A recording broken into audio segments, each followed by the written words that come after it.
we want people to think and behave as we do. Whenever we think something is good for us, we think that this should also, or the other people also should find it good. Whenever we think something is interesting for us, they should also find it interesting. Whenever we think that something is exciting, they should also feel exciting. If we are an exciting person, we want others to be exciting as well. If we are peaceful and more calm person, we want others to be so. Actually, we want them to accommodate us and live the way we think they should live. But we have to understand there are varieties of people, there are lots of interests, lots of way of being, lots of way of seeing. Whatever outcoming or that kind of situation they have faced, they will just react accordingly. We cannot really control them. But we want to change them into something that we want to see. We want to see them the way we like, and we always try to force and share our ideas or impose our ideas on others so they can fit in to our imagination, and we can appreciate what is good for them.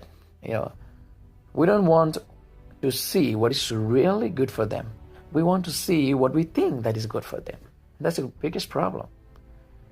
And fathers and mothers think for their children and say, and whatever imagination is there in the father's or mother's mind that is good for their children, they always try to force them to do so because they think that is right for them. And they want to change their children into something that they want to see and they find it good. But with awareness, if we see the reality, or if we try to see, or if we try to understand what is the interest of other person, what is the thing the other person like, we realize we can't and we shouldn't try to control others. What is right for us is not always right for others. What is important for us is not always important for others. If we just simply understand this, maybe we don't try to force others to do whatever we think is right, or whatever we think is important, or whatever we think is valuable for them. Instead of doing so, we should embrace the differences between the other person and ourselves.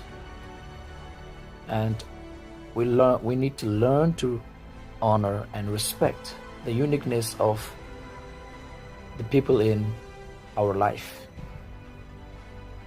That means we see so many different people. Some are interested in other fields and some are in others. So when we understand there are varieties in way of thinking, and there are so many ways that we can live, right? So we should freely think, or the more we think, or the more we bring openness in our mind and don't try to impose our ideas on others every time we encounter with anyone, or whenever we are in the powerful position,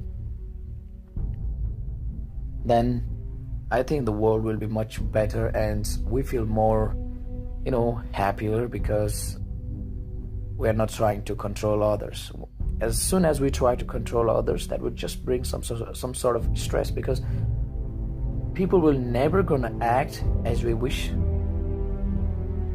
So it is always better not to try to control others, but to control and try to better ourselves, and understand that there is always differences, and respect them and move on with understanding.